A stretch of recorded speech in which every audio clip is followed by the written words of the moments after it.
Good afternoon and welcome back to the Essex Sport Arena as we get prepared for Game 2 of the doubleheader between the Essex Rebels and the Durham Palatinates. We've just seen the Essex Rebels women close out a 3-1 victory, 25-19, 23-25, 25-20 and 25-22 in a dramatic fourth set that saw the Rebels nearly throw away a 10-point lead, but closed out to take home all 3 points.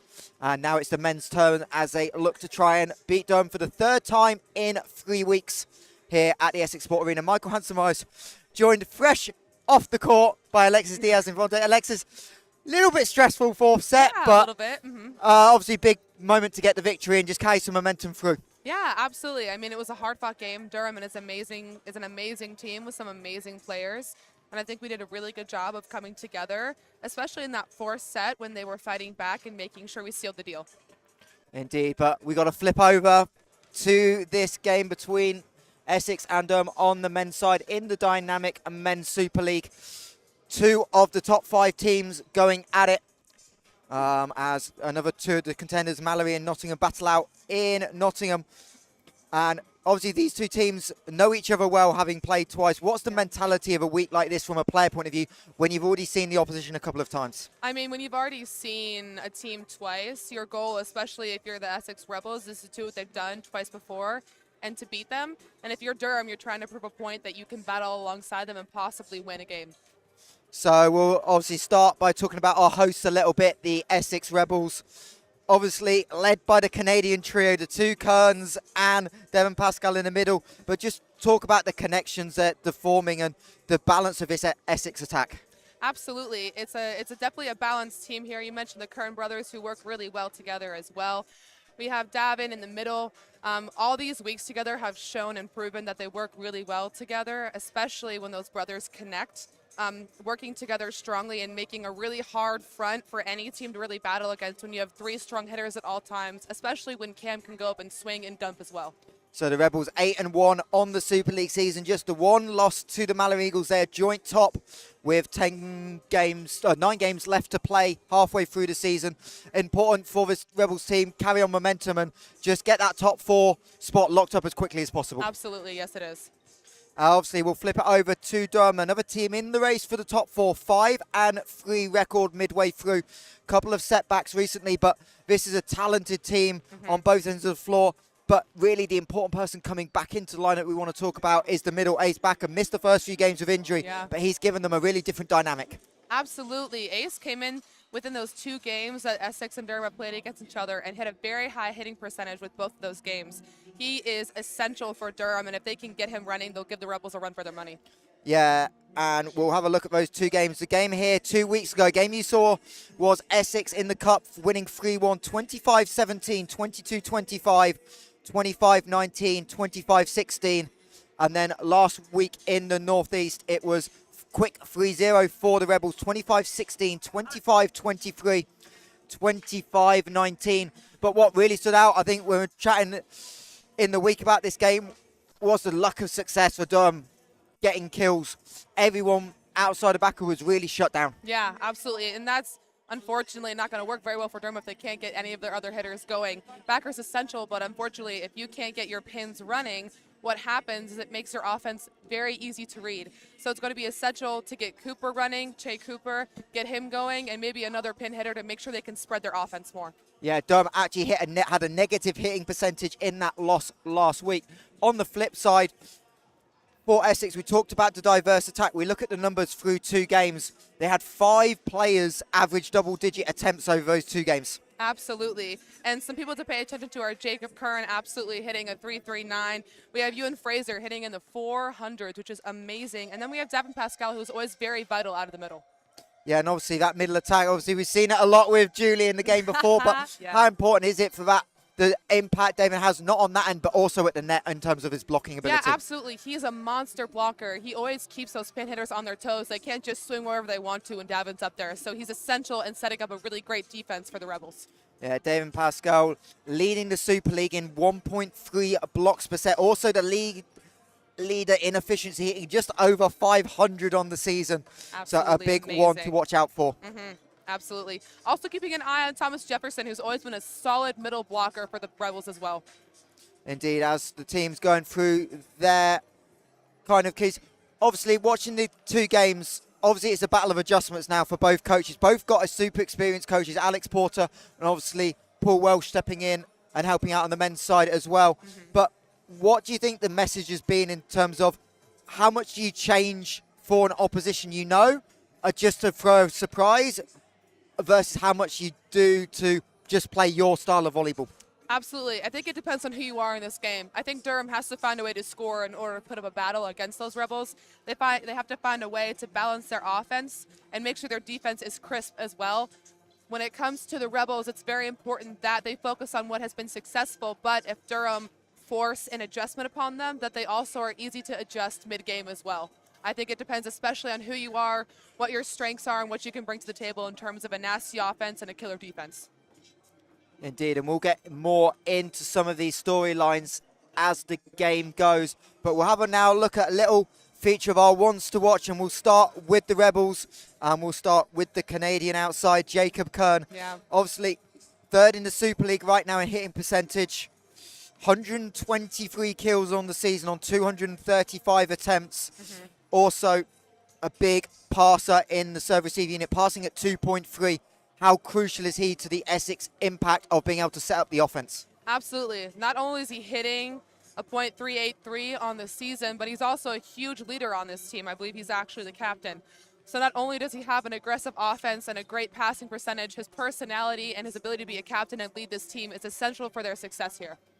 And obviously a little bit of a cheat code as well with his brother setting as well. So that connection, always a little bit easier for him. Absolutely. When you've been building that connection since you were kids, I'm assuming it's probably going to be a lot easier to read your setter. Yeah, Jacob Kern, in the two Kerns between them, 8 aces in the last 2 games against Durham, really putting pressure on the serve-receive unit of Durham. So it'll be interesting to see how that plays out as we flip over to the Durham side. And we've got to talk about Che Cooper on the season. Leads the team in aces at 7, but really it's the offense that prior to these couple of games he's really dominated. 95 kills, 218 attempts. He's the go-to person for this Durham team when they need a point. Yeah, absolutely. He's hitting really well throughout the whole entire season. I will say last game he hit a net 0, which is not necessarily bad, but he's not putting any positive points into the floor. So it's going to be essential to get Che Cooper running and going for Durham to stand a chance against the Essex defense, especially Davin's block. Indeed. And obviously Cooper, 26 attempts a game in the last 2 games, but only finding 15 kills on the 52 attempts. Seen him drop a little bit down the standings, but he will have help from Durham as Absolutely. we welcome our referees to the court. Same crew that we had in game number 1, but roles reversed. So over on the chair will be Richard Burbridge, and he'll be joined by Sebastian Wildress as we about get ready to welcome the visitors Durham to the floor. Obviously, the struggle for Durham in the last couple of games has been the kills, but how important is it this first 5 to 10 points of this Durham team to start a rhythm? Because if Essex get confident, you'll just bring back some of the struggles from the last 2 games. Yeah, confidence is key when it comes to volleyball, and it's very important that Durham come out and they make their presence known within those first 5 to 10 points. Because as you just mentioned, once the Rebels get on a roll, it's very hard to stop them. And if Durham can't come out and put up a killer offense and a very strong defense to handle Essex hitters, then it's going to be a hard-fought game for Durham here. As the Durham team coming out, they are led out by number 7, Owen Wisnowski. Number 11 is Jack Troy. Number 12, Alexi Walliser. Number 18, Andrew Boyle. Number 14, the captain, Che Cooper. And the libero for Durham is number 5, Joe Linder. And if I'm Durham here, what I'm doing is making sure that I also pay attention to who my top passers are on the Rebels. We obviously have the libero on the Rebels team who is absolutely insane, and we have to keep an eye on where he is, absolutely. So we're about to welcome the Essex men's team to the court. But the one thing we talked about in the week was set 2 here. A couple of weeks ago, it all changed from Durham. Yes. They found kills, but they also found pressure on the serve. So how important is the serve? Durham have been a low percentage serving team all year, and getting balls in play might be more important for them today. Yeah. Serving is key when it comes to volleyball. You can change a team's offensive plan with your serve alone. So if you focus on serving the correct seams and focusing on who might be the weaker passer on the Rebels and hitting them in a deep or short seam to take out an option as a hitter, it's absolutely essential when it comes to setting up your defense and possibly taking a player out of play. If I'm Durham and I'm on the service line, I'm trying to pay attention to who has the lowest passing percentage and who we can target in the serve, making sure we hit that seam to possibly take out a pin hitter who we know that on both pins, Ewan, Jacob, and even Davin or Tom in the middle are super strong with. Indeed, as we welcome with Nations Unite Day, players coming out in country order. Obviously, we've got the Canadian trio, but I know you want to talk a little bit about Lefty as the libero. Yeah, absolutely. Lefty is an amazing libero. You find him all over the court at all times. If I'm Durham, I'm making sure I play a game of keep away from Lefty because he's done an amazing job throughout the season, making his presence known, making sure he's giving great balls to his setter and making sure that he keeps those balls in play, especially when they're hard driven. It's essential as libero to make sure that not only are you getting positive touches, but you're getting positive touches to your setter the whole entire time. Yeah, in the last 2 games against Durham, he's had 44 serve receives at a 2.52 passer rating, leading the Super League coming in. But you're right. You don't really want, if you're Durham, the libero to be the one that's taking the majority of serve receive. No, you want to be serving away from the libero most of the time, if not all the time. You want to make sure that since they're considered the best passer on the team, no matter what happens, you're serving away from them and you're putting pressure on your pin hitters, especially if there's a rotation in which your outside is pulled back to pass and then is forced to go swing. If you can aim at that outside hitter and maybe take them off their tempo, that's essential. But yes, you should absolutely avoid the libero at all costs in serve receive. As the last couple of people for the Rebels coming out, Sam Sherwin and, of course, Ewan Fraser, terrific job at Four Nations, that England-Scotland rivalry. I know Ewan came back, didn't quite get the result he wanted in the England-Scotland game, but I know coming back it sounded like he came out of Four Nations really confident, and that showed early on in those 2 Durham matchups. Yeah, absolutely. Ewan's amazing, and also when it comes to the fact that not only can he hit on the right side, but if need be, if Cam takes that first ball and Ewan's on the court, he can actually set and put that ball up and make it very hittable. He has amazing hands, so it's important to notice and note as well that when Ewan is on the court, he can be a second option to set that ball to a pin or even to a middle if necessary. So Essex will be starting with Cameron Kern and his brother Jacob Kern, and they'll be joined by Thomas Jefferson, Davian Pascal, Thomas Shatterman, and someone who I can't work out. Oh, Thomas Jefferson's changed his jersey. How useful. It's important to note on the court, we see Thomas Jefferson starting up in the middle. Yeah. We have Ewan Fraser, Davin Pascal, and then we have Jacob Kern also. I think he's starting in the back. He's starting in the front row. Let me see really quickly. Yes, he'll be in the front row. So right off the bat, the Essex Rebels have a very strong front row starting, okay? We have Jacob Kern, who's obviously our player to watch today. We have Thomas Jefferson, who's made it known that he is a presence to pay attention to. And we have Ewan, who we just mentioned, was hitting within the 400s with those last 2 games he saw against Durham combined. So right away, the Rebels are not playing around. They're bringing out some of their top hitters to start this game. Indeed, and obviously key for Durham to win today. Is it simple as find ways to get Cooper back on form? Yes, I would say it's important to get Cooper back into play, but also to pay attention to other things besides hitting, right? Yes, you'll have open net, but it's important to see, okay, where can I tip? Where can I roll shot? Can I go high hands on Ewan? Can I go high hands on Jacob? Is there a point at which they're weaker at? Durham needs to be paying attention to the Rebels' weaknesses, not only just their own strengths. Well, we saw plenty of roll shots from you in the last game, trying to change the speeds and angles up, so it'll be interesting to see what the adjustments are. So we're about ready to go into dynamic men's Super League. Battle of 2 of the top 4 teams. There's a huge battle going in Nottingham. Mallow Eagles 2 sets to 1 up, but Nottingham lead by 4 as we are underway here at the Essex Sport Arena. It's a nasty serve by Cam there. And a huge early swing and getting the person that was being hot for them going. Alexi Wallace up on the back set into the block, and a quick point for the Palatinates. That was a huge swing and a great tool by that opposite to start off the game and give a point to Durham here. And he's back to serve. Solid serve. As Great pass Kern by Cam. Great swing by Thomas. There we go. and Rebels return it, and we'll get to see that again on replay. The pinpoint pass, and that's where Beautiful swing. that's where Essex at their best, is the serve receive units firing, and it just allows the Cam Kern to be in the right position, and he can just spread the offense as needed. Absolutely, and Thomas put pressure on that libero there too. As Beautiful another free pass by Durham. Great cross swing. Amazing. But there might have been a questionable net call happening, but the point stays for Durham on a great cross swing. as Che Cooper with that first swing early on, and it will be the American Owen Wisnowski out on the service line. He generally tries to go off speed. That one into the middle of the net. Yeah. 17 errors now on the season. He's the one that weakness on this Durham serving team. He's not quite found his rhythm so far. I would say for Durham, it's important that he finds his rhythm to make sure it's not a given point. Absolutely. Especially if you're going to go off speed in the men's game. It's the most crucial thing. Ball in players. I'm pretty sure Alex Chinnery might have said to you a few times in set 3 and 4 as a team.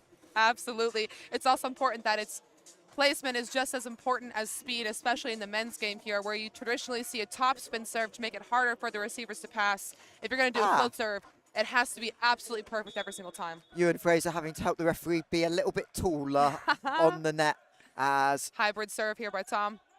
Again, Durham trying to go through the middle. The missed timing on that connection. Ace Backer had to kind of wait for it and just pushed it wide. Absolutely. It's the start of the game, so hopefully that connection might build to see if it's a challenge further on. So Jefferson back. Team high, 94% success rate. As Great a huge dig by Cam Kern there. Swing, and Shatman at the second time I'm asking wins the point.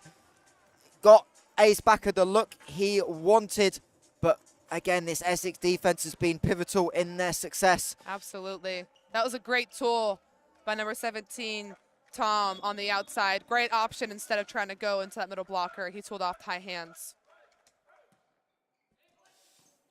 Good three pass. Cooper into the double, trying to attack Pascal early, and can't quite squeeze with Fraser enough. Ball comes back on to the Essex side, and Durham trail by 1, and Jack Troy will head back onto the service line. Fraser gets isolated. Cooper. And it's up. They save the ball. Durham looking for the violation. Referee indeed saying the ball went into the top of the net cord, not off the top of the block. And we are tied at 4. But you can see right now both teams just trying to tweak and just find a little chinks they've talked about in the game plan. Not quite in rhythm yet. Just trying to inch past each other on the start of this game here. Cam Kern tight to net. Shunaman has to come back off it. Linda's able to get there for the dig. Cooper set up, goes line, Cooper. and Cam Kern into the roof. That's a new rule for us Americans. In America, you can usually play off the roof. I don't know about the Canadians, so sometimes it's a bit of an adjustment. That was a great swing by Cooper down that line to challenge Cam there. Hopefully next time Cam can dig that up and keep it out of the ceiling to make it playable for the Essex Rebels.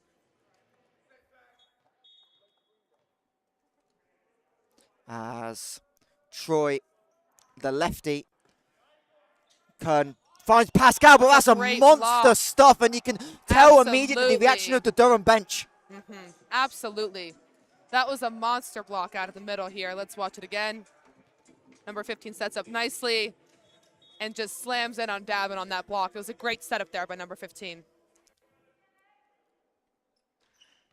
As Kern to Kern. Pascal gets it back off the chest there we go. of Troy.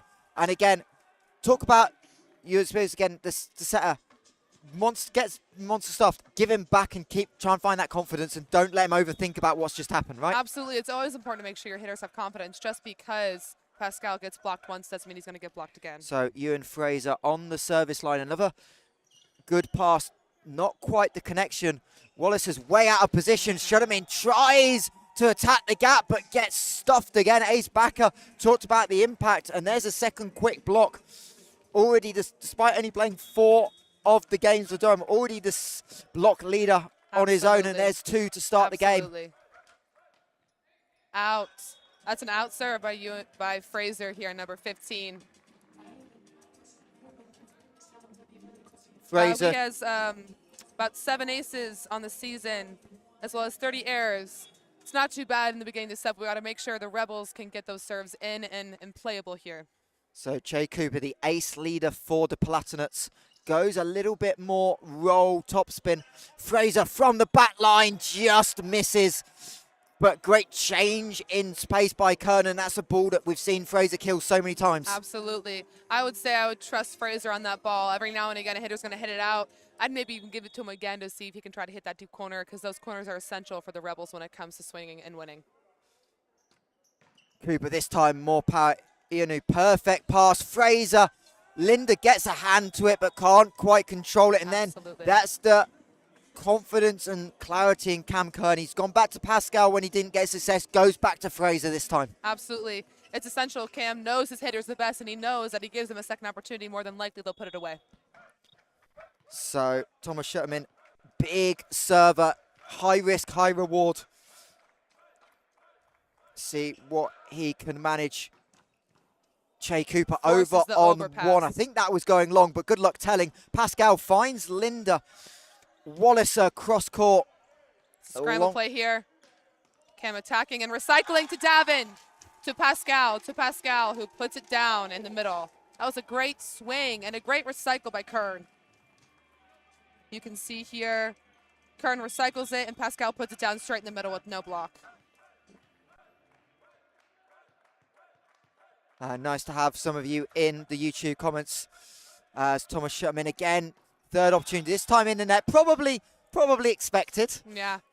But we know the high risk, high reward, but that's the license he's got under head coach Alex Porter. They know that he's always got the green light to go. Absolutely. Sediments, you mentioned earlier, number 17, he is a high risk, high reward server. When it's on, it's on. And so it's one of those things you're willing to take a risk with. So back at the middle, Cam Kern for the first time pulled way off the 3-meter line. Cooper into the roof, nearly through the basketball net. Wrong sport right now, unfortunately. And Kern was pulled off the net, but it was a great job by his brother to absolutely put that into a very hittable spot and make that hard to pass by Cooper. So Pascal, the Canadian in the middle, goes off speed. Durham run the combination Great offense. Huge dig from Pascal in the serving position. Cooper's going to have to play it deep as Troy goes cross court but can't quite connect. Pascal being a middle blocker, that's a great up for him. And it was very playable by Pascal there. And the bench always loves it when the middles are playing defense. Absolutely. As a former middle, I love to play defense.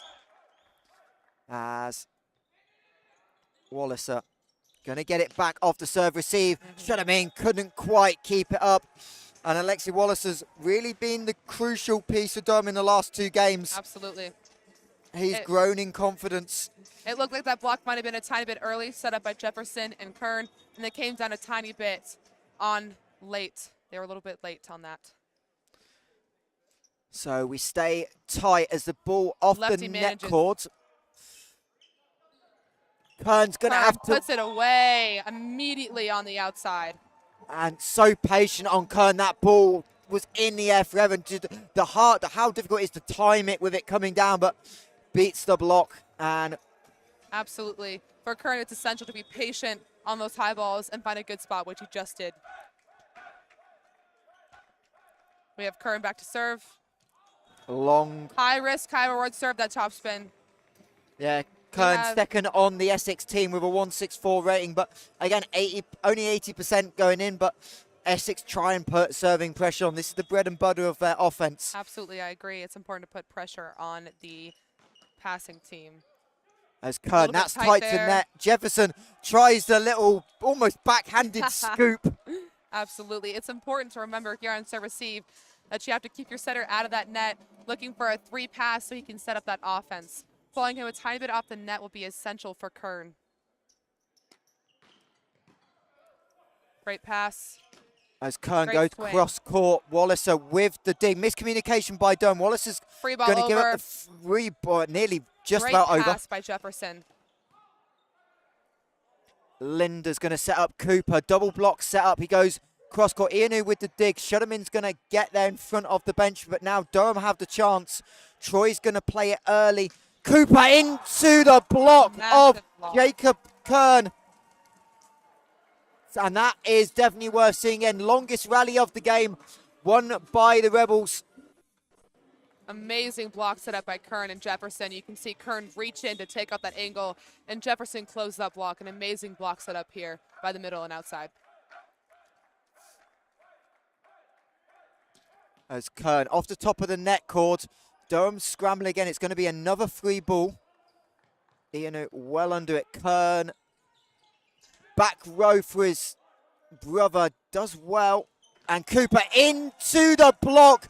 And Ewan Fraser, Thomas Jefferson there to say not so fast. You can see you upset it very nicely on that outside hit. And Jefferson comes in and closes perfectly. Fraser and Jefferson are hard to beat on that block for Cooper. As we go back and forth in set one. Still only a 1 point Rebels lead. Make that nothing as Jacob Kern, his 33rd error on the year from the service line.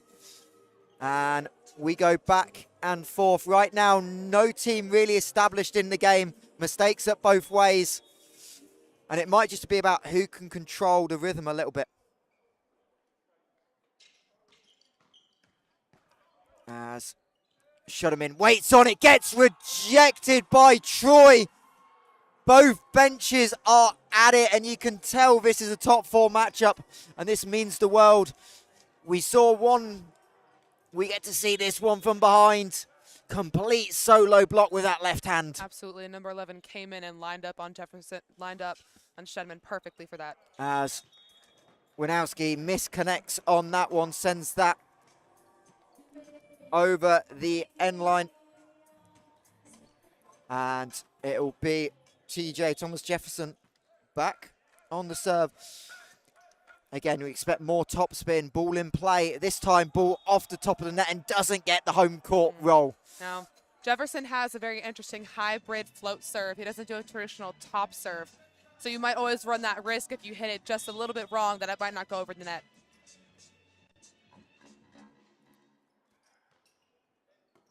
Overpass potential. Kern tries to keep it alive. I think that was probably just about on the Durham side, but either way, couldn't do anything with it. And Durham, for the first time, have a 2 point lead in set number one, 16-14. It's going to be essential for the Rebels to keep those passes off the net so Kern can set up a good hittable ball. Troy changing pace. Ianu does it well. Pascal into the block, recycled. As Fraser goes roll shot, big attempt by Linda, couldn't quite get the pancake block. Sorry, not pancake block. That definitely doesn't work. That's not a thing. Just the pancake. Fraser did a really great job of switching up his swing. He is a big hitter, but you have to watch out. He's extremely intelligent with roll shots. As I can reveal in Nottingham between the other two top four sides, as Fraser can't get his hand to it. We are going 5, Nottingham and Mallory Eagles. Mallory Eagles trying to keep the win column rolling over, yet just a 1 loss on the season. Nottingham trying to make that top 4 run, having dropped that game to Stockport last week, surprisingly, as Che Cooper shut him in. He's been quiet so far on the attacking end. Going to get a second chance here. Goes into the block. And smart use, going a little bit lower, that block elevating and just knowing where the hands are going to be. It was a good adjustment by Shedeman to make sure that he came in for a hard cross and tooled off the block to make it go out instead of going maybe hard line where they're set up usually right now. And he'll earn a chance to serve that ball toss a little bit too far in front. He has to change the plan of the attack, and that's a monster stuff by Davian Pascal. This is a blocking clinic. Pascal lines up very well. and presses cleanly over that net and pushes the ball back over. And this is where we see that he is leading the Super League in blocks, and he's letting everyone know right now. 9th solo stuff for Pascal. Can Rebels take the lead? Tied up at 17. Shunamin again going top spin. Little bit of an overpass, and Cam Kern needs no invitation to put that down. Kern came up, saw that ball was coming over, making sure that he was aggressive and taking that ball and putting it back on the floor of Durham. We're here having a timeout, watching and making sure Durham is only behind 1 point right now, and they're keeping the pressure up. Some trends that we're seeing is that Durham has put a lot of service pressure on the Rebels. The Rebels have caught themselves passing Kern a bit off the net, and he's trying to force some hitters to play.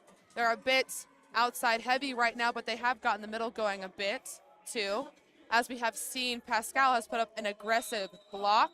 Not only that, but I do believe that Kern will probably start getting those middles more in tune and ready to roll. That way he can spread out his offense. As we get a little bit of a crowd roll call, people check in. The only people I heard cheering for North America were your teammates.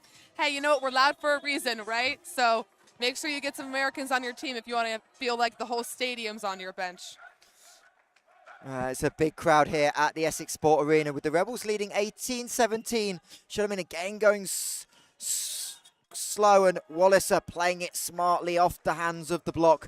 And we're tied at 18 apiece. Absolutely. It was a very smart move by that outside hitter on Durham, because as we've seen, Kern and Pascal line up very well. So if you're an outside hitter going up against that, you're looking for a tool block, not necessarily go into low seam. Kern pushing it out wide, and there's a monster swing by Jacob Kern. There's no way we are not seeing that one again. It's important to note that Kern had a solo block, and if I am Durham, I am making sure as a middle blocker that we are always having two up on Kern at all times. We have number 1 for the Essex Rebels. Hey, my Osborne. comms partner, Mr. Ben Osborne, from the commentary box to the service line, goes deep, finds Linda. Durham have to come off the 3-meter line, out of system with Linda setting. Wallace runs into it. Osborne on the cover. And Kern into the block. Rebels lead by 2. Absolutely. It was important to note that number 12 off of Durham, he actually went high hands on one of those swings to try to make something happen. But it's hard when Kern goes up and not only slams on a solo, but can tool off of a double block as well. As into the net by Osborne there. The service error. And 2019 is the Rebels lead. It's the Jack Troy who had that little service run midway through set 1 at the service line. Oh, sorry, it's not. I can't read numbers. As Kern in again off the hands of the block. It was Andrew Boyle with the serve, but doesn't matter as Rebels siding out, finding a little bit more consistency right now than Durham on the serve receive. Yeah, absolutely. They've really adjusted that serve receive after coming in from that timeout. And if I'm the blockers on Durham, I'm really making sure that I'm holding solid on Kern and making sure he's priority number 1 and then handling all the other hitters after that. We have Kern going long on the serve. Probably the right time. Again, the balance of green light and being safe. Kern tried to take something off it, but just didn't adjust and goes long. 83% success normally as Ianu, again, that's a tight set. Tries to roll over, does Jacob Kern, but recycled. He'll wait on it and way long. But it's interesting, the position of Wallace there. He was out of court. Absolutely. It's an interesting that he decided to remain out of court, especially when Kern is such an aggressive attacker. I'm making sure usually if Kern is swinging and is such an aggressive attacker, there seems to be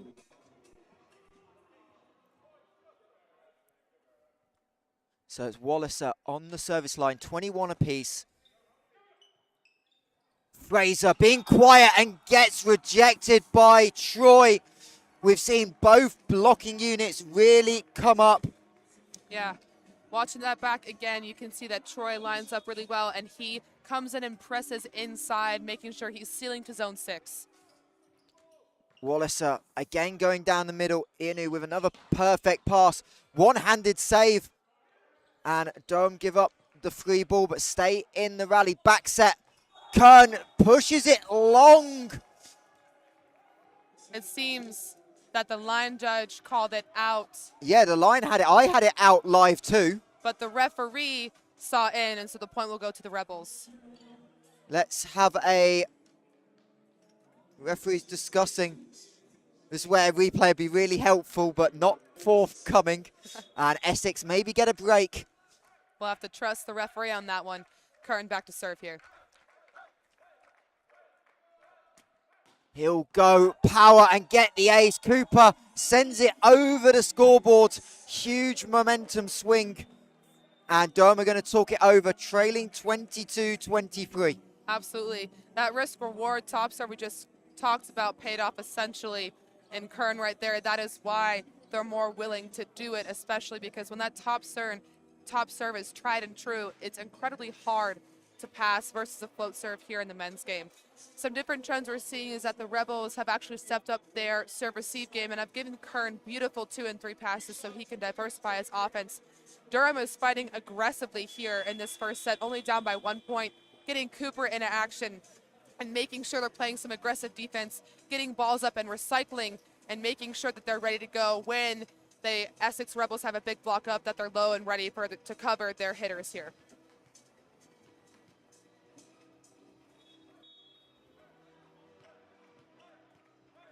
So after the timeout, Durham's second, they have nothing left to do. Kern goes off the top of the net, takes some pace off it. Troy into the block, but just a little bit wide. And we are tied at 23 apiece. And Durham are going to make some changes. That was a great swing by Troy there. He went hard angle and tooled off of the Rebels' outside hitter to give them a point. We have Kobe Lartz to serve. Off the bench at 23. Oh, that's an overpass. Should have been. Tries to rescue it, but outside the antenna and from 1 down to 1 up, Durham Palatinates have set point. Alex Porter does have a timeout. Doesn't look like he's going to use it. As Ianu plays it early. Kern goes middle to Jefferson. 24 apiece. And we will have extra points in set 1 and subs coming. Double change with Osborne. Obviously subbing in for that serve. Goes front row. Absolutely. And he'll head out and get Pascal in. So big blocking unit with Pascal. Jefferson on the back row. So no libero. Probably not the perfect time for that. Not the perfect, but you have to trust Jefferson to play defense if he needs to. As Cooper, it's not a perfect serve receive. Troy into the block. Pascal says no once again. And now it's the Rebels with set point. And we see Pascal lines up as he's done 3 times before and presses over, presses that ball back to 6 and seals that net. So Jefferson, we know he's not going to try and win it on the serve. Can he put some pressure on the pass? Cooper set up and whistle goes. Think net touch or a little block touch. Absolutely. Cooper was probably looking for those high hands, understanding that Ewan Fraser was up there. We have Jack Troy on the service line, 88% success rate. He's one we saw early in the set. He doesn't put a lot of pace on it. He's more safe with that topspin, trying to push the ball deep. Kern to Kern, it should have been. Tries to roll it over, going to get there. Durham making a dig. They'll have to give up the free ball though with Walliser. Kern looking for Pascal.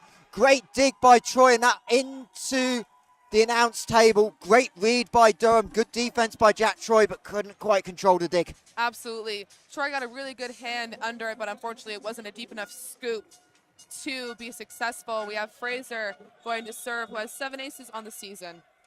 Be a big time to find one for the Scot if he could. He'll go off pace. Cooper, perfect pass. He'll get it back. Shut him in. That's going to go in court, so don't have to replay. Middle for Bakker. Ianu with one hand. Kern into the shutter. Free ball. Essex staying alive. Crowd in support. Cooper into the block. It's not over the net. And Rebels win set 1, 27-25. But that is the defense you highlighted pre-game. What a time for a dig. Absolutely. Watching that back here real quick. Yeah, Cooper just never got it over the net. He tried to go with the push. Absolutely. And against Kern, that's incredibly hard to do. He gets up and seals that net so nicely. Cooper really tried to throw it off that block and unfortunately was not successful at the end of that first set. As Durham take it. As, look who's come to join us.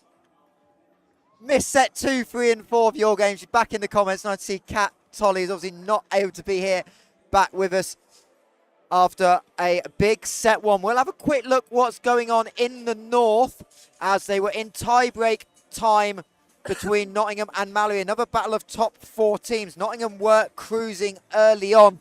We'll get a score update momentarily for that as some of our societies here at the Essex University come in. I believe it's the African Caribbean Society, as they'll provide the end of set entertainment. But now we can breathe a little bit. End of set 1. What do you think Essex will be talking about in terms of trying to get the offense going? Because a lot of it's come from the blocking unit, so they haven't quite found that sync yet on the offensive end. I think that the Rebels are probably going to be talking about making an even better passer-setter connection, though that they did fix that after their timeout. I think they'll be speaking about making sure they continue to diversify that offense and acknowledging that Durham does have a decent block put up against them.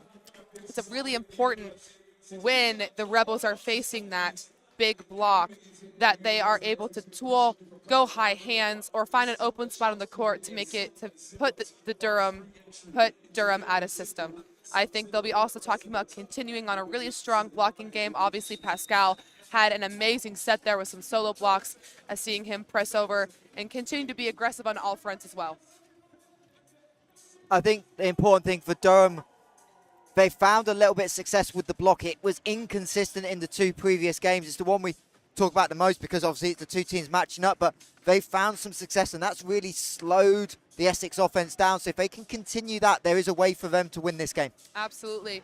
It's important to note that Troy, number 11 on Durham, had some great blocks and he's definitely putting pressure on the Rebels' outside hitters. And if he continues to do so, it's going to be a hard-fought set 2 for the Rebels. Troy over there making sure he's sealing that line. And if the Rebels approach in, sealing that cross and pushing back to zone 6.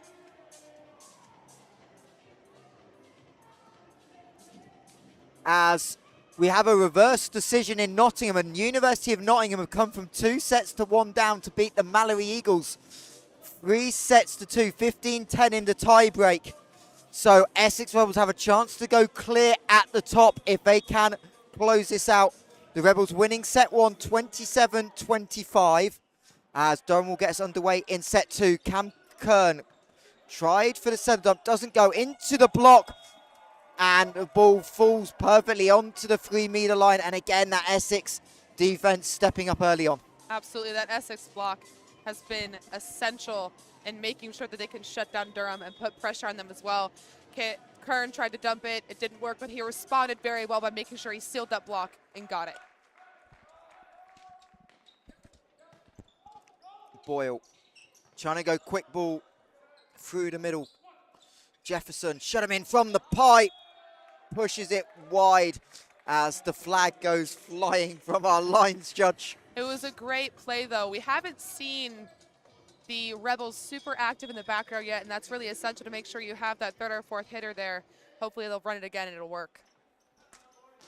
As Ianu's again showing why he's a passing leader. Quick ball to Jefferson. No mistake. No middle block there. Absolutely. Jefferson is a very consistent middle blocker when it comes to putting balls away. Kern can absolutely trust him that in times of pressure, he'll be up, ready, and looking for an open spot. We have Kern back to serve. Linda, a ball high enough, the ball off the 3-meter line. Cooper has to wait for it, but the ball into Fraser. He can't control the angle. And coming into the 2nd set, it was important for the Durham hitters to make sure they are watching eye hands, to watch out for that Rebels block, and Cooper just did that. He tooled off that block very well. As the serve just over, trying to take some pace off it. I've got a look of disgust to my left, but problem. That was your team an hour ago. I know, right? Maybe we could take a page from our own book and try to get some more serves in. But rare mistake from Durham. They have served pretty well so far. They have. It's Wisnowski. I think that was his third service error of the game, though, as Boyle back set. Troy somehow keeps it alive with a decent swing. Pascal through the middle. And it all came from the miscommunication with the Durham and that set being way behind Jack Troy. Absolutely. I don't know if you guys noticed, but Pascal was also able to have access to that area of the court because it seemed that he only had a solo block, and according to me, you cannot have Pascal on a solo block at all. Durham again playing for the hands. Cooper is looking for those high hands, and he's been successful. That's his second time doing that within these last few points. If I'm the blocker is on the Rebel side, I'm making sure that I'm going up a little bit later and pressing back into the court so the opportunity to tool might be taken away. As Shudderman off the block of Boyle. That is possibly hitting our camera in the back. No, it avoided the camera in the back. Perfect. Good job. Shudderman did a really good job of doing what Cooper just did. Durham's block was set up very well, and instead of hitting into that low seam into the block, he went high hands, making it basically reach the rafters in the back. We have Fraser going into serve. Sends in a nice controlled topspin, turning into a float. Again, Cooper having to wait on it, but the block touch just kills the ball. You're never going to be able to get there. But right now, Che Cooper's really struggling back with me. Feels like he's thinks the speed he wants, but everything he's having to stop and wait for, and he just loses that impact through the ball. That is a killer when it comes to being a hitter with a setter-hitter connection. Cooper's back to serve here for Durham. As goes topspin, Curtin goes low to collect it. Shut him in, cross court, misses the sideline. It looks to me that Durham might be putting pressure on Shedman on the line, forcing him to go on that hard cut, and if you aren't lined up correctly, that hard cut can be extremely hard to hit and push him out a little bit. And these are the adjustments we talk about. Having played a team back-to-back weeks, now you're really dialed in on tendencies. You've got some stuff, yes, you do your scout, but playing it's always a different feel, and you can tell Durham are trying to do some things. That time Shedman gets it through the block. Absolutely. I'm not sure if you guys noticed out there, but the middle on Durham jumped with Kern, which is a huge no-no, leaving Shedman with the one blocker, and that's not something you want to do when it comes to the Rebels offense. You want to make sure you have two up every single time. So, Shedman again, high ball toss. Again, he's going a little bit more top spin today. Boyle. Backer just passes it over, so free ball for the Rebels. Pascal through the middle, and that's why the Essex attack is so efficient. Davian Pascal and free balls go hand in hand.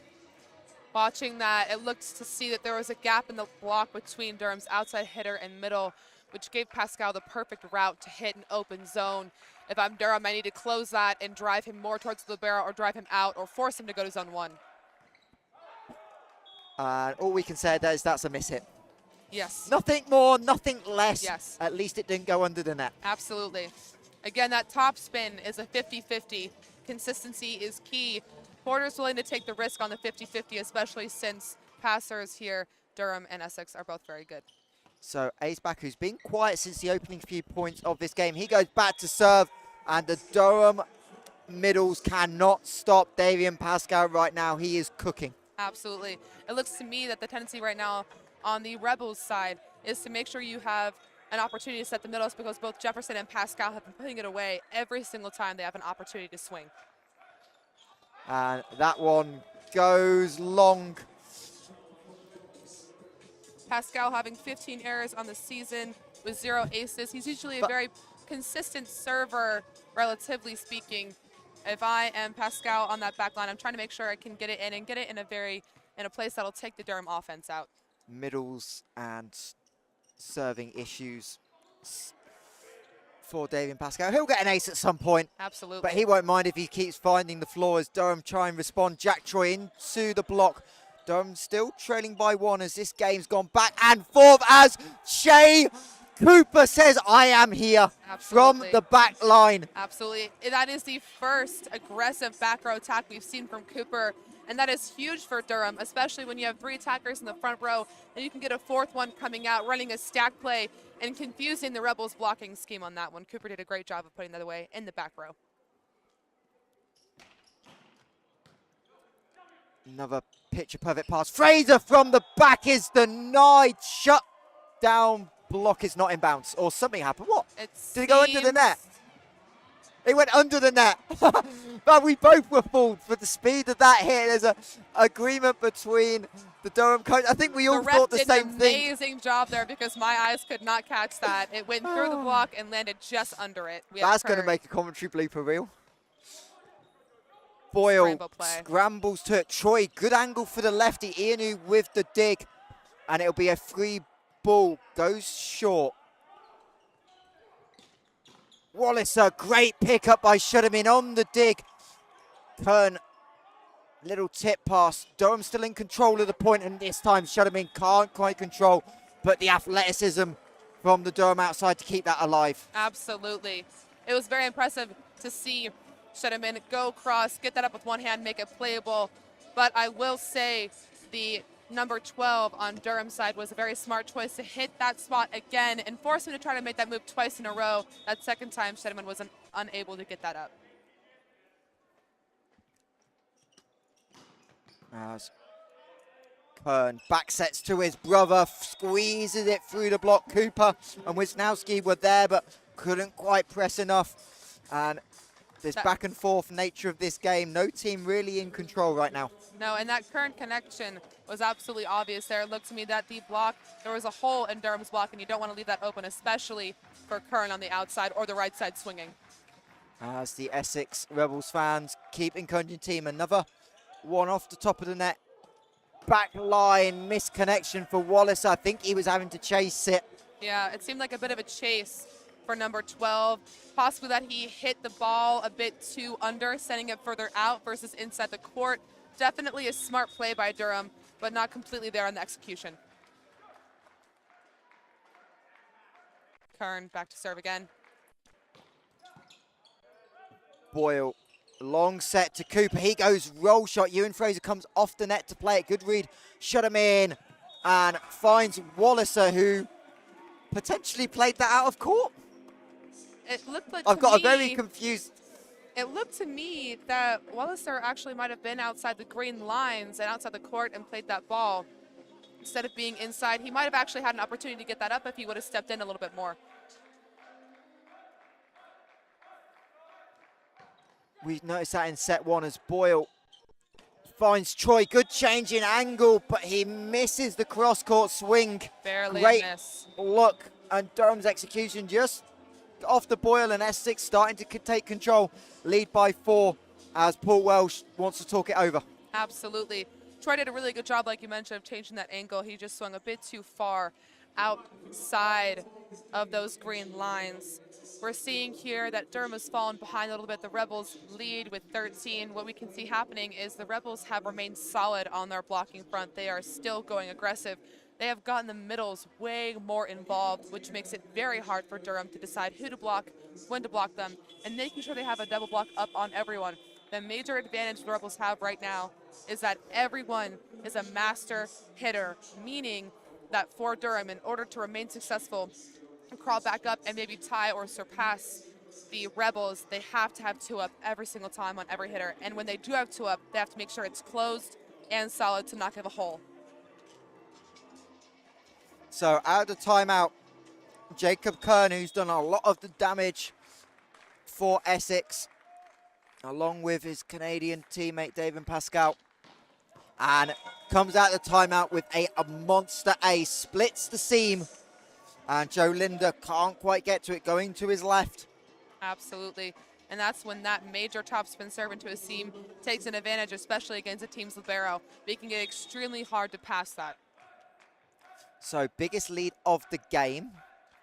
Rebels up by 5 in set 2. Make that 4 as Kern backs up the error. Backs up the ace with an error. Technically, he's 1 for 1. Technically made it even. We would have loved for it to go over and see an actual play out, but we'll call it 0 on that one. Technically, I'd like to see you run that by Alex Chinnery. as Ianu's been almost immaculate on the serve receive, and it pays off as Jefferson, again, Essex going through the middle. Absolutely. And having success. Essex have made it very clear that their middles are hunting in this game, and they're proving themselves right as Jefferson and Pascal are both putting away balls and blocking balls, making it hard for Durham. Jefferson coming in, hitting perfect 0.333 as Cooper off the top of the block. Absolutely. And if I'm counting correctly, that's the third or fourth time that Cooper has decided to go high hands on Fraser. He's making it known, hey, I'm coming for you. I'm coming for your hand. So it's important that they adjust that block and press in more because Cooper's hunting on that block. Should have been rare mistake on the serve receive. Kern has to go way back, but makes a great set. But Durham able to set up the block. Cooper isolated and misses. No touch. That was it looked to me there might have possibly been a touch, but according to the line judges as well as the referees, there was no touch on that ball, meaning Cooper swung a bit too far outside instead of landing inside the court, maybe snapping his wrist a bit more there. Wallace up. Great pass. Durham trying to go through the middle. Ace back has been super quiet. Cooper goes unorthodox off the chest of Fraser, and Durham win the point. Not the most conventional, but doesn't matter for the Palatinates as they try and claw back, trailing by 4. Absolutely. It's important to reduce any overpasses that happen as it gives Durham an opportunity to put the ball away immediately. The front court hears every time they see it, their eyes always light up as Cooper. Again, Essex getting Ianu a lot of the ball, and the offense that wasn't quite there in set 1 is definitely clicking in set 2. Absolutely. If we watch that back really quickly, you see the current connection working in full force, going back to his brother in the back row, and he swings deep into that seam and catches the passer for Durham off guard, getting the point almost immediately for the Rebels.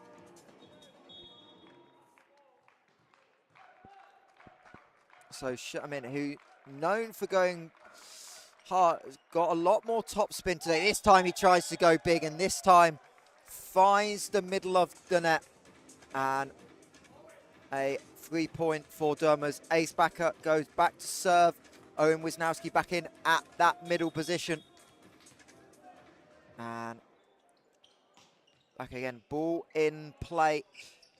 Kern trying to go on the angle. That's going to be an overpass. Two-handed attempt by Kern. Don't keep it alive.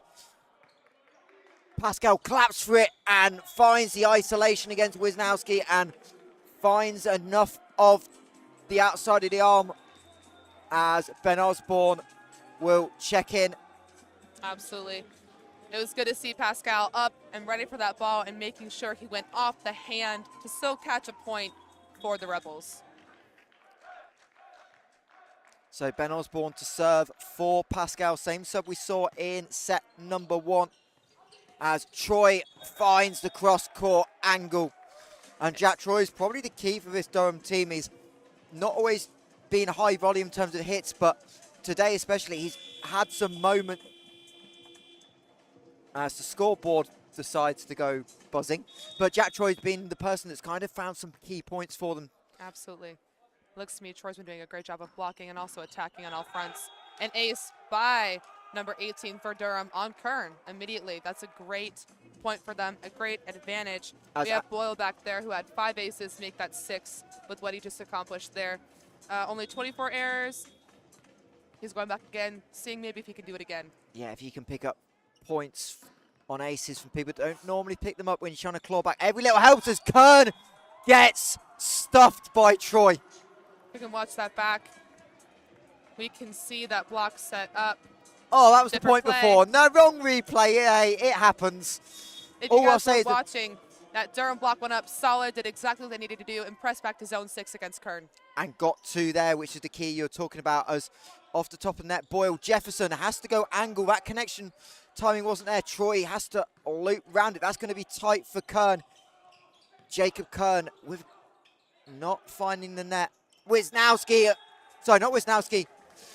Wallace goes off the top of the net cord, finds the seam in the defense, and Alex Porter is going to use a timeout, 18-17. Hollister did a really good job there of seeing the broken play, looking into the Rebels' court and finding an open spot and choosing to go off speed instead of swinging hard. Especially during those broken plays, it's important to make smart plays and essential plays that'll get the point for your team. And those net calls are absolutely brutal when the ball drags that net and comes down. Something we're seeing over here is maybe the Rebels might be talking about making sure that they're remaining solid on their block and putting that ball away whenever they can. I'd also say making sure they can get those passes back to 2 and 3 so they can run Jefferson or possibly Pascal when he comes in, because they've made it very known that the middles are an absolute threat here. As kiss cam well in effect here at the Essex Sport Arena. I think you just caught that as we came out the timeout, as Ewan Fraser nearly, I mean, is that a service receiver if you get hit outside the baseline? Good job by Fraser avoiding it, but he nearly ran into it. Was playing a game of tag there, and that scared me even.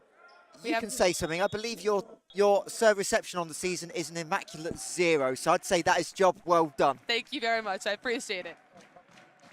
As Essex have the 2-point lead. Cooper, that is an overpass. Jacob Kern, no hope on defense on that.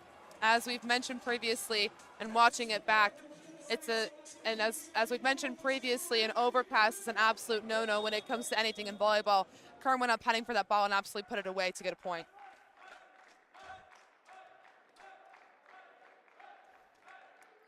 Sort of a hybrid serve by Kern. And Wallace splits the block. Jefferson got a hand to it, but Fraser couldn't quite react. And Durham are trying to stay alive. Don't want to dig themselves a 2-0 hole. Wallace did a great job of cutting that across the block to aim for Fraser.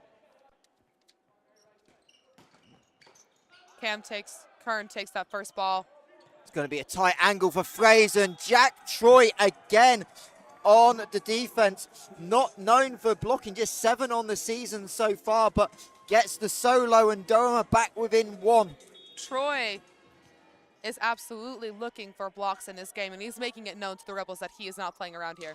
I will say he's only played 13 sets before, so as TJ Thomas Jefferson finds the corner off the block touch. So that number a little bit inflated by lack of playing time. Obviously, I think he may have had an injury early in the season. Absolutely. Troy on Durham is making his presence known as not only a blocking problem, but also a hitting problem. Jefferson coming in and putting that ball away out of the middle too. As Linda Boyle just off the 3-meter line. Cooper waits for it. The ball goes skyward, and Fraser can't quite track it. How frustrating is that when you know you've got a good, decent touch on it on the block and you don't know where the ball's gone? And you can't find it because it's in the sky. Cooper again with the high hands tool. He's done it the last 4 times. It seems to me we're seeing a pattern of Cooper looking for maybe more smarter shots than just hitting into a low seam. Back set Fraser off the hands of Cooper. Anything you can do, Ewan Fraser says, I can do as well. That's why he's so efficient. Hasn't seen a lot of ball in this set. Picks a big moment to receive it. Absolutely. That was a great swing by Fraser. As Pascal back in, and we know what happened at the end of set 1. Pascal came in and changed the last few points. Big kill, 1 monster block. Can he do the same here in set 2? It's Boyle going middle, and he squeezes it through the block. Not the prettiest contact, but doesn't matter. Hey, sometimes pretty doesn't matter as long as it gets a point. We like to say that a kill is a kill is a kill. That was essential for Durham as they're trailing the Rebels right now, only 1 point down. Let's see what Troy can do on this serve here. Not the best serve receive. Should have been into Troy. Linda's going to be able to get a decent ball for Cooper to play. Shut him in, two-handed, on touch 2. Recognises the Durham defense not set, attacks, and brings the Rebels to within 2. Absolutely. We have not seen a ton of on-2 decisions being made, and that was a great choice by Shuttleman to put it down and end that point early to put them at 23, 2 points closer to 25. Technically 1 point closer to 25. I'll let you off. Troy into the block. Shuttleman out of play, so Durham have a chance. But Pascal nearly got there, but couldn't quite make it down. Shuttleman is still down. Hopefully he's okay. Looks a little bit shaky.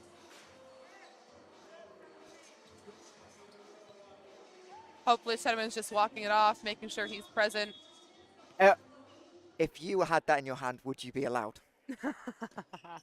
Those of you that don't know, we'll talk about it after this point. As Pascal into the block, recycled.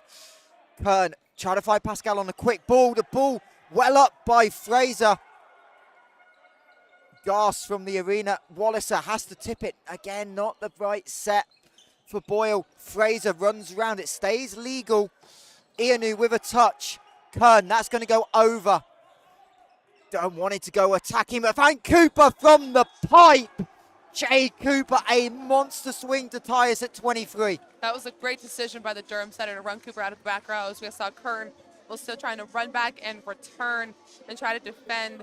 That back row attack by Cooper has been deadly so far. So, before that great point of volleyball happened, your coach just walked past with a hot dog. What would he say if he saw that in your hands? I think he'd say fuel is fuel, and after playing 4 sets, you need as much food as you can. Yeah, but he didn't play. I mean, hey, if he wants a hot dog, I think you should probably go get one. Nah, we're a bit busy here. We're having fun. Thomas Shutman into the block. Does that touch the line? Indeed it does. And Durham moved to set point to see the bench loving it. Absolutely. And Alex Porter is going to talk it over. 24-23. If I'm in the Rebels timeout right now, what I'm doing is making sure we have a game plan to go back out. Assessing and understanding who our best hitters are right now, who are our hot hitters, making sure that everyone is ready to swing, knowing what spots on Durham are the weakest. As we can see, the Durham block went up very cleanly, very nicely, sealed the ball and absolutely roofed right out there. Again, if I'm Porter, I'm making sure that we talk about getting 3 passes and making sure we have a plan of execution before we walk on the court to tie it up here. So the change Durham made was Max Horsley.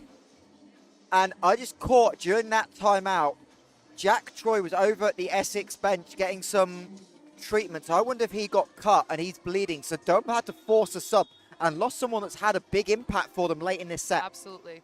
If I'm the Rebels, I'm hunting for that new player and testing him. Well, you've got to get the serve in, receive first. Shut him in, overpass. Boyle tries to put it away. That ball lands on the line. But if you're Durham, yes, it's your setter taking that ball, but do you take more patience there? Absolutely. It wasn't a great free swing opportunity. No, I don't think it was. I think Durham needed to have more patience to try to set up an offense and get a better swing as Pascal came in and blocked that and got it in just on the line. Shut him in to serve. Definitely float serve, definitely safe, but misplayed by Wallison. It's a free ball for the Rebels. Pascal finds the back corner. We know where the ball is going late in set. Davian Pascal and Durham are going to talk it over, trailing by 1. But it all came down to the serve reception. Was a relatively easy ball to get back. Absolutely. If I'm Durham, serving right now is essential, especially when this is a close game. Making sure that I'm aware of who my hitters are and who the hot hitter is.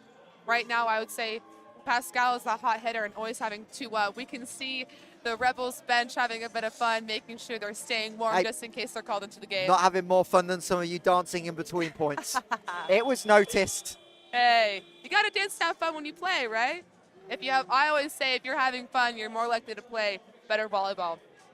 If I'm Durham right now, I'm making sure I identify where Cooper is out of the back row. We have Shedeman here serving, most likely a topspin. You've also got Ace Backer in the front court. Hasn't seen a lot of ball, but we know he's a threat. They'll use Backer as a threat. Walliser has to wait on it, so Rebels will have a swing for the set. Kern goes over the top of the block, well D'd up by Durham. Cooper from the pipe, rinse and repeat. Absolutely. As I mentioned previously to the serve, it was important to identify where Cooper was because he has been a hot hitter out of the back row, and he just proved that he can handle the pressure. He called for that set and slammed a pipe into the back row and put it in a great seam against the Rebels to score that point. So 15 to serve for Durham. Kern waits on it, beats the double block. Boyle and Wisnowski were over there, but no angle to slow down the leading hitter for the Rebels, Jacob Kern, and another set point for the Rebels as Davian Pascal the middle to serve. We know likely to get ball in play, Cooper. Walliser beats the line block. of That was a Fraser's. A little shaken up trying to get to his left, landed a little bit on his arm, but does not matter. And we go back and forth in set 2, 26 apiece. It looks like it's going to be a tight game like the first set here. Big serve, Ianu, perfect pass down the middle. Jefferson only finds Linda. Horsley on the left, can't quite convert, and really tough off the bench. Your first swing kind of leaning back, tight angle. Absolutely. But you want to just get the ball in play, make Essex try and earn that point. Yes, if you're this close in the game, it's essential as a hitter that maybe you're putting it more playable So on a play like that. Point 3, I believe, for the Rebels. Cam Kern. Boyle has to backpedal. He's going to get a decent set. Is there a touch on it? Line says no. Durham aren't appealing, and the Rebels win it 28-26. Some things we noticed in that set where the Rebels got their middles going.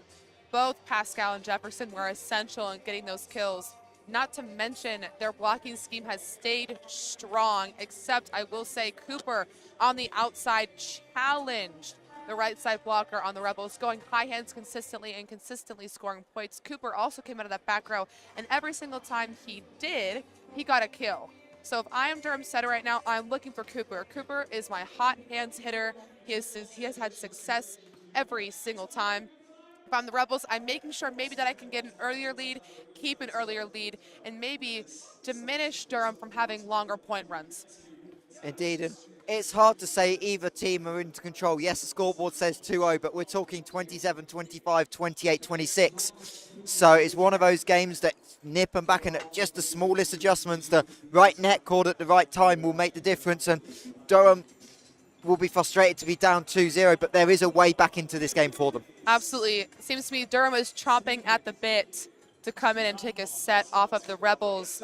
I would say it is important to make sure that the Rebels pay attention to Durham in this third set because, as my father likes to say, anybody can beat anybody on any given day at any given time. Durham's going to come out with a little bit of a chip on their shoulder trying to prove a point they can stick around and last here.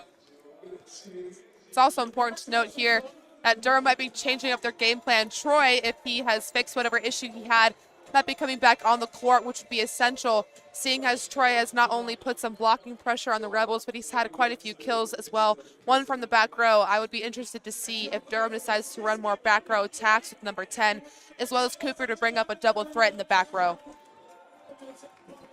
It'll be interesting, as you can see, Durham head coach Paul Welch just trying to fire up his team a little bit, as one of the Essex students has won something that sounded fairly like a decent package of access to the nightclub. I don't quite know exactly what they won, but what they're giving away here. It was something she looked very happy to win, and Good. I definitely heard the word night bar. So hey, maybe it's a few free drinks since you won the competition here. Hey, we will take it as both teams getting ready. Reminder, Nottingham 3, Mallory 2. We're still waiting for an update from the other two men's games in the Dynamic Men's Super League. It was Stockport, Bologna, and Richmond versus Essex Blaze. Tomorrow, Essex Blaze back in action. They'll host the London Giants at 12:30. And then back here in Essex, over at the Sports Centre, Essex men will bounce back on the doubleheader. We'll play Newcastle, another team pushing for that top 4 spot. So tough weekend for the men, so trying to close this out in 3 will be important with another big game tomorrow. Absolutely essential. Closing this out in 3 means that their bodies aren't jumping as much, they're not diving as much, they're not exerting as much energy as they would be if they are going 5 sets. They'll have more time to recover body-wise and making sure they're ready and prepared to play Newcastle tomorrow. So finishing in 3 is essential for the Rebels to help with their recovery time to play again tomorrow. If I'm Porter, I'm also making sure I'm identifying Cooper on the outside, making sure that we're staying on him and trying to minimize his off-blocker tools that he's managed to grab. So it looks like Troy is not able to start this set number 3. So Jacob Grasik will be in the rotation for Durham. The outside, having 149 attempts on the season with a hitting percentage of .269. seems like a very decent outside hitter to have here. And we got a final score from Stockport. More drama in the Men's Super League. Stockport beat IBB Bologna 3-1. So the relegation drama continues. Durham earning an immediate point on a missed serve off of Essex.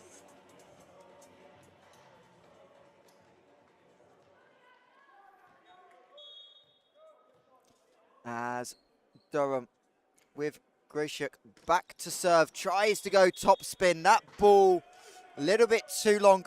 Good news, avoids the camera, which our producer just to our left is very happy about. Nice.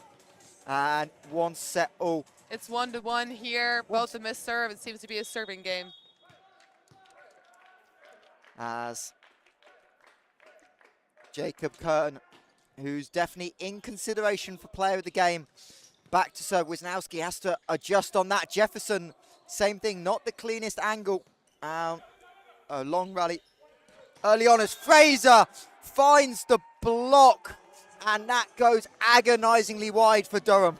That was a very great setup by Cooper, though, but Fraser came in powerful, saw the block, and made sure he tooled out. It's up to Cooper next time to make sure he turns that left hand in and seals to zone 6 to make sure that doesn't happen. Kern. Back set for Walliser, finds the seam as Fraser is frustrated, just didn't quite pull off the net enough, and you know that angle as well as anyone. I know that angle. It's a very hard one, especially if you find yourself not in the correct spot.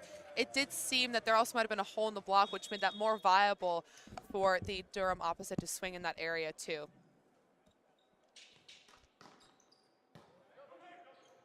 Cam Kern trying to go back to Fraser, but this time Durham block may able to make the adjustment. We'll get to look at that again. Here. Cooper just read it. Cooper lined up extremely well and made sure he was pressed on Fraser, challenging him there at the net and succeeding in that battle.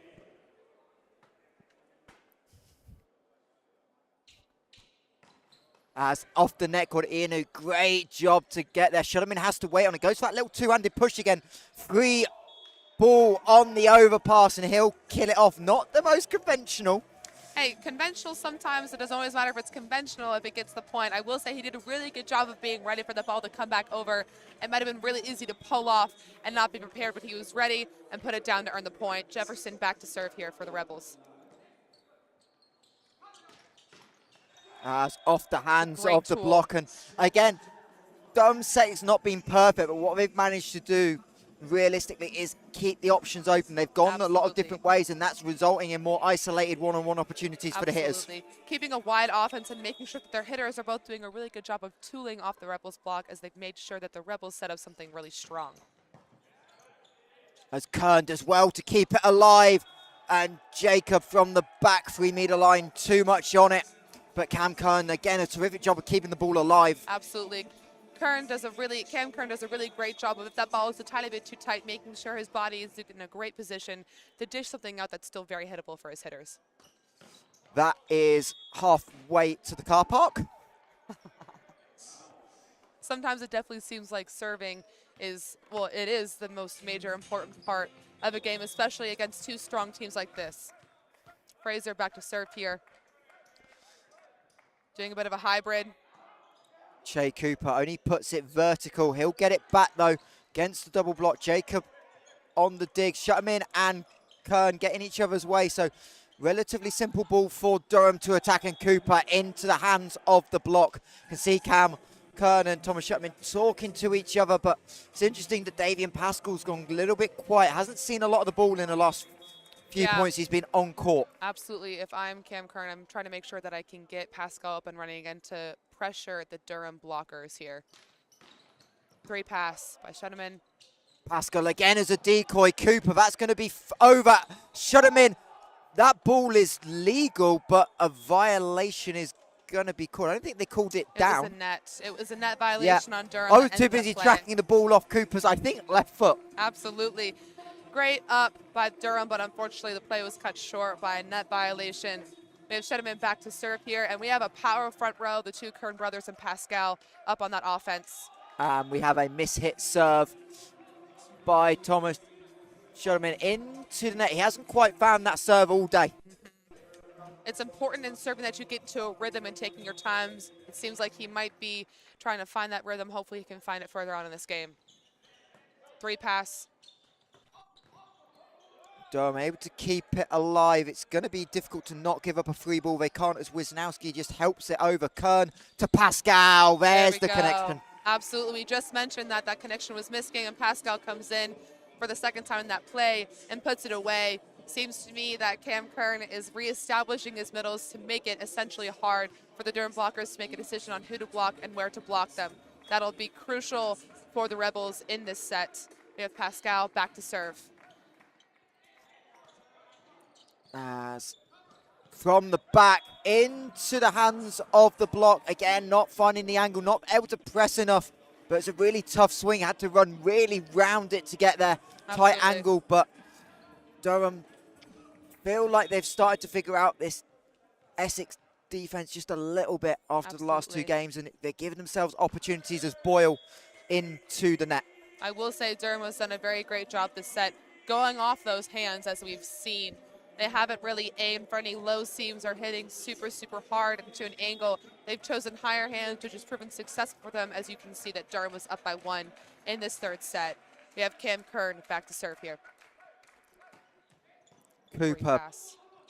Wisnowski, who's not seen a lot of the ball, but a quick middle play, killed off. Watching that back again here, we can see number 7 go up, and the block was a tiny bit late, allowing him to hit that back corner and get a kill out of the middle for Durham. Possibly the Durham setters deciding to get those middles running in competition with the Rebels. Yeah, and we talked about Ace Backer before the game. He got some early ballers. Kern, a little tip off the block. Cooper tried to claim he didn't touch it, but I think that's what we call a half-hearted effort. Yeah, sometimes it's a little too obvious for you to commit to that. Great swing by Jacob Kern, though, making sure he went high hands and touching Cooper on that one. As Kern goes along, serving a little bit more in the middle. You kind of started to see him shift over a little bit, trying to use that height of the net just to disguise, but it really does cut off the angles and where you can go. Absolutely, it does. There is sort of something to be said for maybe inching over as a blocker to a certain hitter if you think that they're the hot hitter, but then you run a risk of leaving another pin open. Pace off the serve by Wisnowski again. Little roll shot and enough of a block touch by Fraser to get the kill. Cam Kern did a great job. That pass took him out to the outside a little bit. The Durham middle took the bait, followed him, and Cam Kern just threw it back to Ewan Fraser, who was able to hit a roll shot and drop it in the middle of the court. Wallace cross court, well dug out by the Rebels.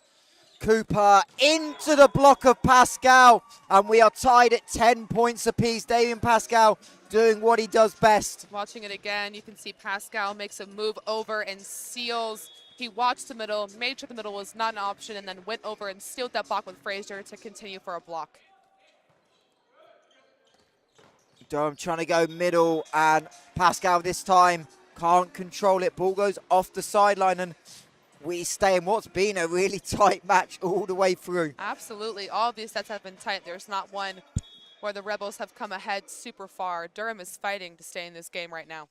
Alexi Wallace trying to get something going from the service line. He'll make the defensive play. Grishik will be able to run it down, but it's going to be a free ball.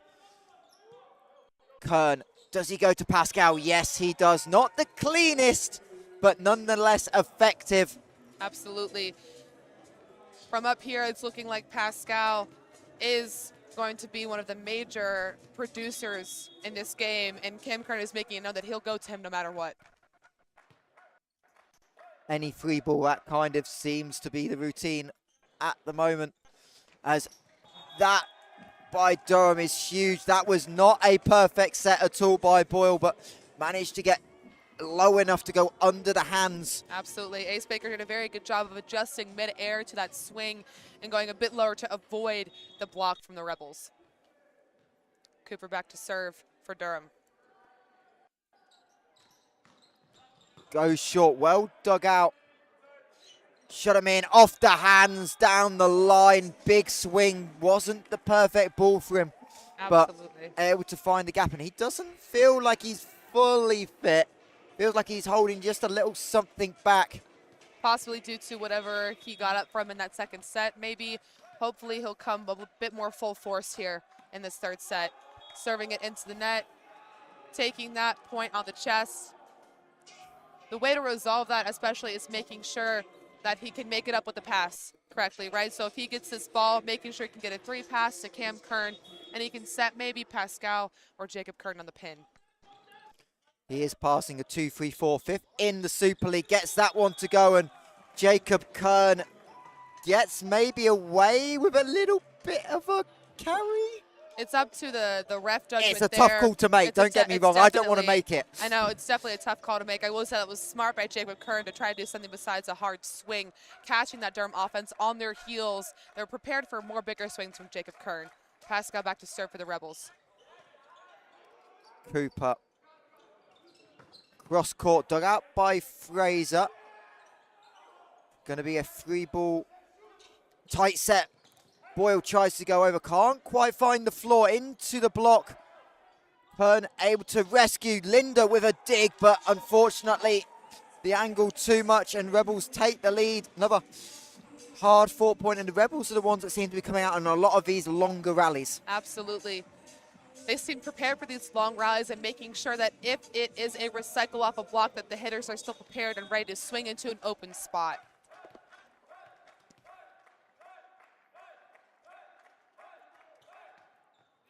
Cooper plays it early.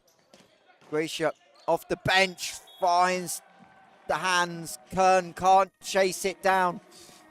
Troy is still on the Durham bench. I wonder if they're just trying to see. They don't play tomorrow. He has that right hand pretty taped up. Maybe the thumb? It seems that his wrist and thumb are taped up, meaning possibly he could have jammed his thumb on a block on the Rebels. It's one of those nasty ones where you do have to tape it up a bit more. The thumb is harder to handle. Shut him in. Can't quite handle. So 3-ball for Durham. Wallace goes cross court. Walliser did a very good job of reading that block. The block seemed maybe it might have been a tad bit early. The blocker seemed to be dropping as Walliser hit the top of his approach in the apex. Wondering if they might put a sub in to handle that as well. Another overpass. Tries to kill it. Well kept alive by Cam Kern from the setter position. Cooper wanted to be aggressive but has to backtrack. And Wisnowski goes through the middle. Watching at home, if you can see, the Durham bench is going a bit crazy on that. Alex Porter wants to make a change, and I think he got a little bit of a shake of the head. Possibly. Not quite sure what's going on. That was an overpass. It's hard to defend one of those, and if you saw that, Durham kill had no block on it at all, which allowed them to come and get that kill. So Durham lead by 2, trying to force what would be a deserved set 4. As Jacob Kern off the block once again, and this kill total, I think if you were keeping it, you might have run out of paper. I know, right?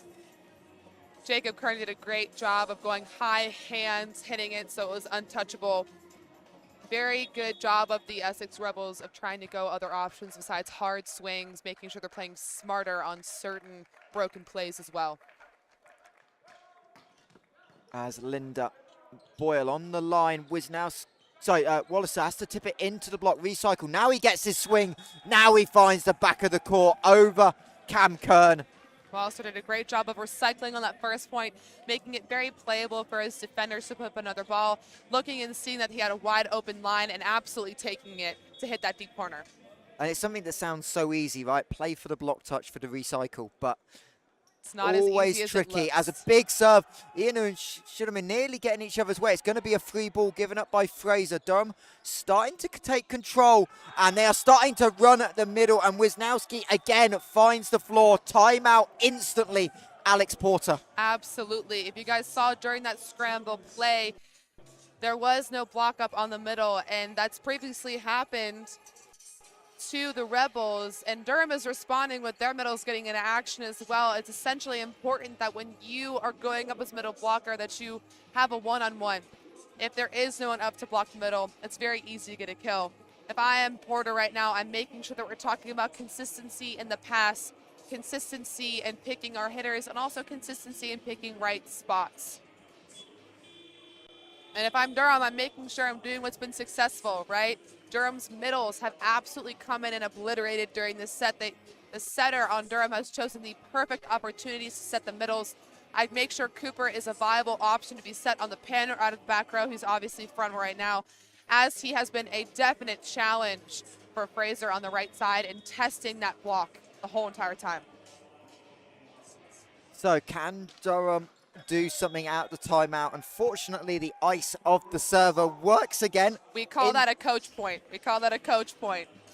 You're too nice to your coaches.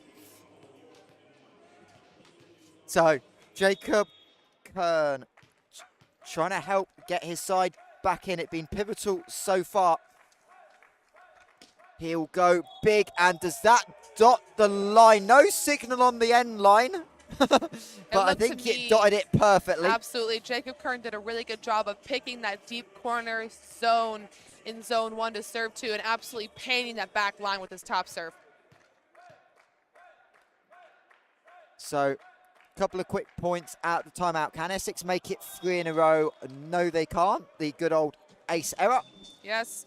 It's not always bad to go 1-1, but we definitely prefer if we went more than that. We have a switch on Durham's side. Number 8 coming in for number 7. Number 8 being Joe Colwell's back as a serving, yes. serving with the Wisnowski's. Struggled a bit on serve through the middle on the bench. Recycled ball. That's a little bit tight, but Thomas Jefferson able to adjust. Durham again not happy with the legality necessarily that back. Of it. We see Jefferson come in and throw. That's that was clean. a one motion. It was very clean. He was up and already ready. One motion down to the floor. That is not a lift. Great job by Cam Kern to go back to Jefferson to put it away. So Jefferson now, no Osborne yet as a serving specialist. Wallace has to wait for it and pushes it wide. And we're tied at 19 apiece. Maybe got a bit too excited there because he had a solo. Definitely looked like Walser was trying to tool off of number 17, Shadaman, on the Rebels side, but was unsuccessful.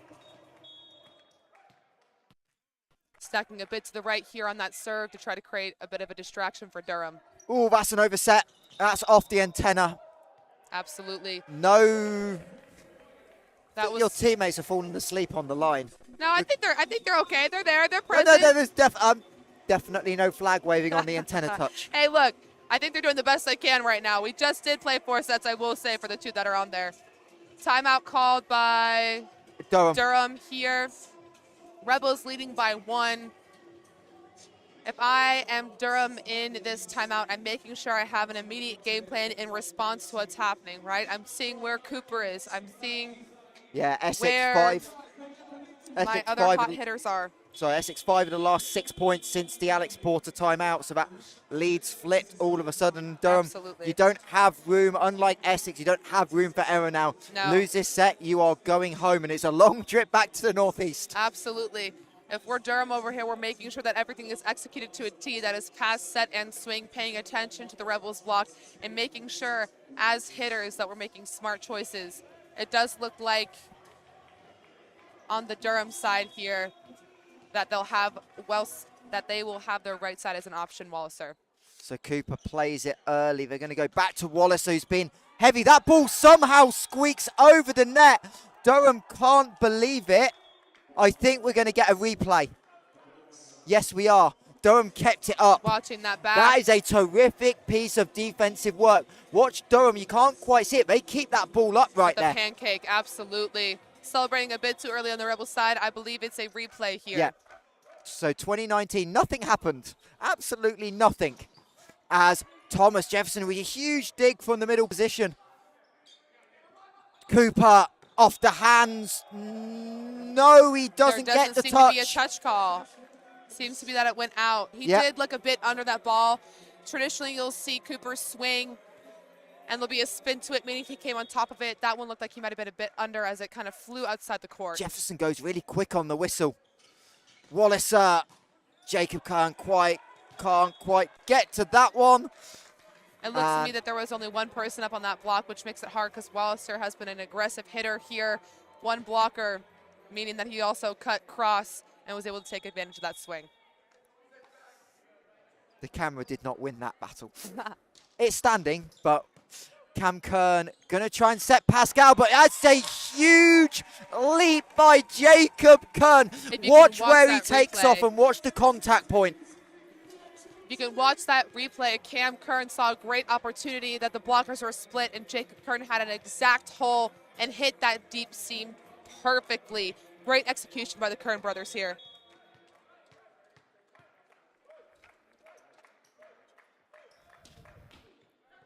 Linda makes the defensive play. Wallace, who's really struggled, gets blocked, but Durham will recycle. Fight at the net. Linda keeps it alive. Durham are going to have to put it over. Essex have a chance for a 3-point lead. Kern again down the pipe.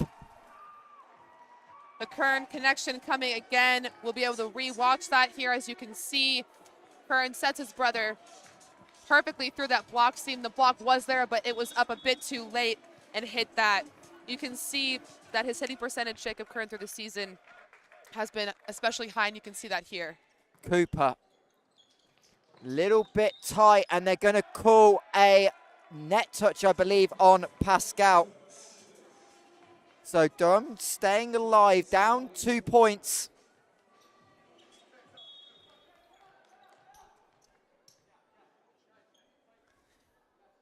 We have Cooper back to serve for Durham here.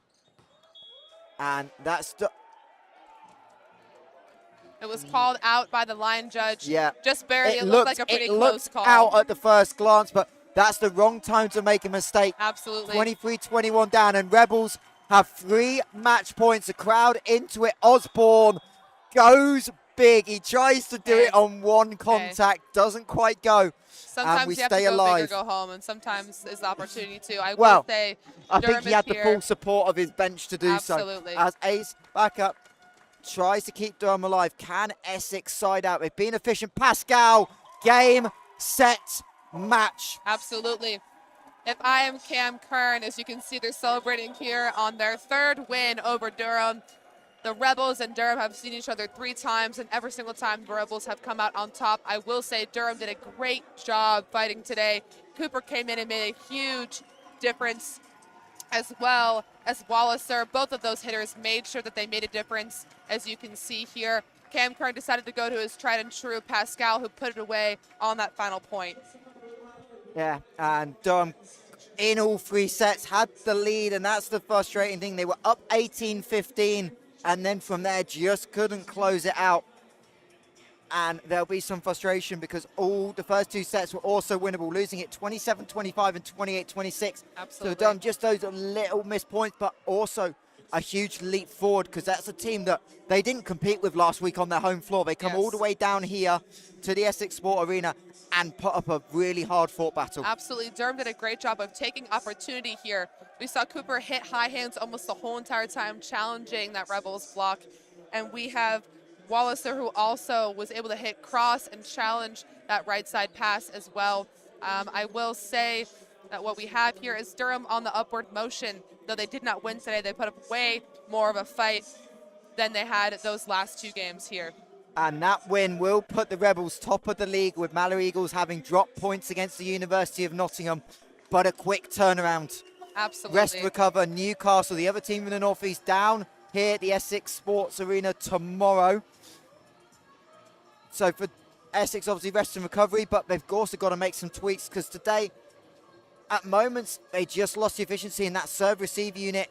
Kind of showed some chinks at times. Absolutely. Making sure that we're over-communicating on a serve-receive is essential. Making sure that if our liberos are strongest passer, they're taking the seam that they want to take and communicating early. Durham put a lot of service pressure on the Rebels, and it showed, absolutely. But the Rebels did come out and were able to squeeze a win through and actually show that as a blocking unit, they are someone to pay attention to. Indeed, as we'll shortly prepare to bring you player of the game. But for Durham, obviously, we talked about Cooper, but it's really interesting that they started to get the middles going. I think that's a big positive. Azebacker was quiet, but they got Wisnowski going later, and that's really going to help diversify that offense later in the season. Yeah, absolutely. Making sure that Cooper is on and making sure that Cooper is doing everything he needs to do like he did today. I will say, for Durham, he was essential in earning points and making sure the score was close this whole entire time. And as fans start to leave, incredible day. Obviously, Nations Unite big win for the women, big win for the men. As bit of love for your teammate. Nice to have Kat Tolley with us, but Kat. obviously really important win for you guys. Absolutely. What are the aims for the rest of the season? Aims for the rest of the season are continue to push and make sure we are putting forth our best foot in every single match that we play, making sure that we're staying together as a unit and handling those games. We want to come out with a lot of wins for us on the women's side and making sure that we grab them where we can and we take care of business. Well, we got our player of the game just coming up, so I'll have to take your heads off, B. But Absolutely. Alexis, thank you for joining me. No problem. Thank you for having me. And give us a brief minute and we'll bring you a player of the game into you. Not an easy decision, I must say. No, absolutely not. It was very hard.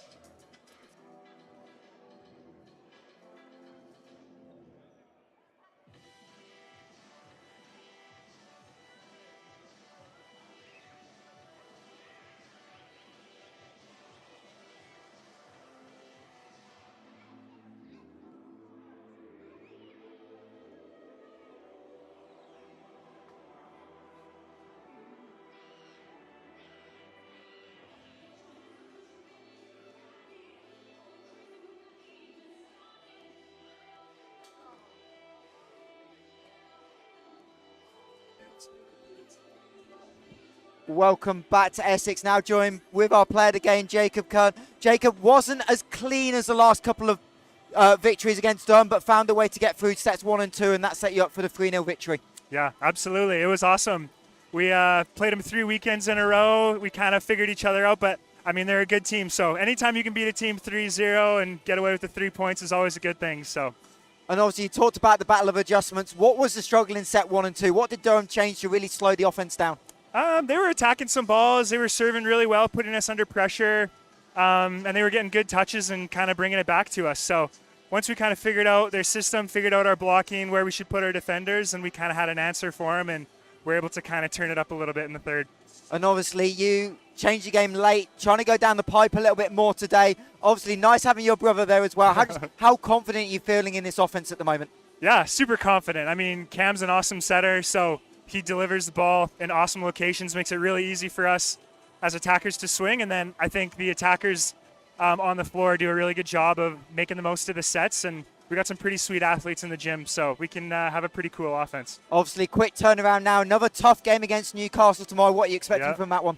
Yeah, another tough game. We same as last week, play them Saturday, Sunday, and we had some troubles with them as well. So it'll be nice. We don't have to sleep in a hotel. We get to sleep in our own beds, but it'll be a good game. Yeah, I'm excited for it. Hopefully we can get another 3 points. Well, we'll break a bit of news. You've gone top of the league as Mallory dropped points to Nottingham today. Nottingham won that 3-2, but we know that title race is going to come down to season. Yeah. What does this team need to do to play their best volleyball moving forward?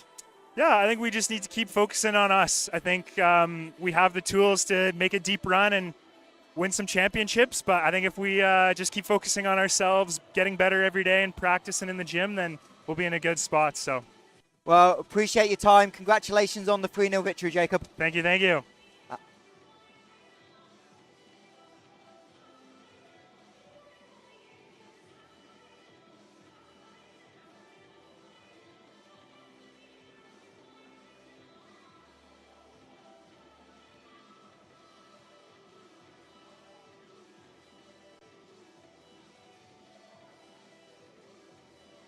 And that will about conclude us here at the Essex Sport Arena. Final score for the men, 27-25, 28-26, 25-22 was the victory for the Essex Rebels men's team over Durham. The women earlier completed a 3-1 victory, 25-19, 23-25, 25-20, and 25-22. So a double victory for the Rebels as they push both teams towards that top 4 opportunity. Super League Live will be next, back on the 22nd of February. University of Nottingham, as Nottingham play host to Newcastle on the men's side, Wessex on the women, and then we'll be back here in Essex on the 1st of March. Mallory Eagles are in town, and that, no doubt, will be huge in the race for the top spots moving forward. But from the entire team here, Ben Osborne, Alexis Diaz-Infantes, I'm Mike Huntsmice. Thank you for joining us, and we'll see you soon for more Super League Live.